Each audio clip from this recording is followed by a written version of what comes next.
Hello বন্ধুরা, তোমরা সবাই কেমন আছো? আশা করি তোমরা সবাই ভালোই আছো। দেখুন বন্ধুরা, এইখানে আমি শাক নিয়েছি। আমরা এগুলো শাককে বটিয়া শাক বলে থাকি, আপনারা কি বলেন কমেন্টে জানাবেন। আসলে শাকগুলো আমি একদম ভালো করে ধুয়ে নিয়েছি, তাই ওই রকম লাগছে দেখতে। তো আমি আজকে শাক রান্না করব, আপনারা দেখতে থাকুন। শাক রান্না করার জন্য দেখুন বন্ধুরা, এখানে কাঁচা লঙ্কা চিড়ে নিয়েছি আর একটা পেঁয়াজ এইভাবে লম্বা লম্বা করে কেটে নিয়েছি।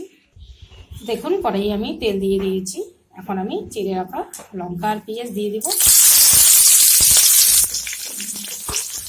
ভালো করে একটু ভেজে নেব।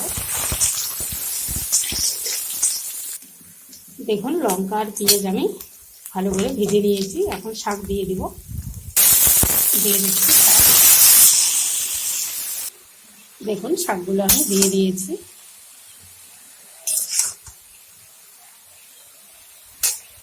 দেখুন বন্ধুরা, কতগুলো শাক কতটুকু হয়ে গেল। এখন আমি দিয়ে দিচ্ছি পরিমাণ মতো লবণ। আর বন্ধুরা দেখুন, 1 চিমটি হলুদ গুঁড়ো দিয়ে দিচ্ছি।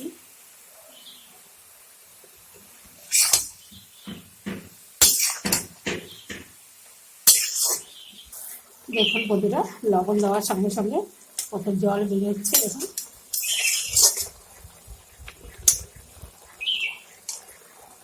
বন্ধুরা, দেখুন এখানে আমি ধনেপাতা কুচি করে কেটে নিয়েছি, দিয়ে দেব।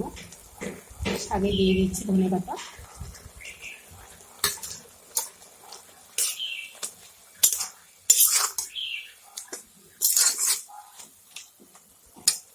এখন আমি একটু রান্না করে নিব।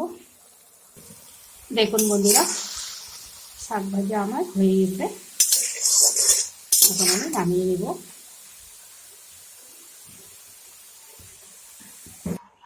দেখুন বন্ধুরা, শাক ভাজা আমি নামিয়ে নিয়েছি।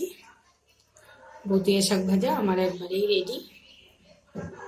কত সুন্দর হয়েছে বন্ধুরা, গরম ভাতে কিন্তু এই শাক ভাজা খুব ভালো লাগে খেতে। আপনারা এইভাবে ট্রাই করবেন, খুব ভালো লাগে খেতে বন্ধুরা। গরম গরম ভাত দিয়ে আর গরম শাক, দেখুন ধোয়া উঠছে একদম। তো বন্ধুরা, ভিডিওটি আজকে এই পর্যন্তই শেষ করছি। আবার কোনো নতুন ভিডিও নিয়ে দেখা হবে। টাটা বন্ধুরা, সবাই ভালো থাকবেন, সুস্থ থাকবেন। ভিডিওটি এই পর্যন্তই শেষ করছি।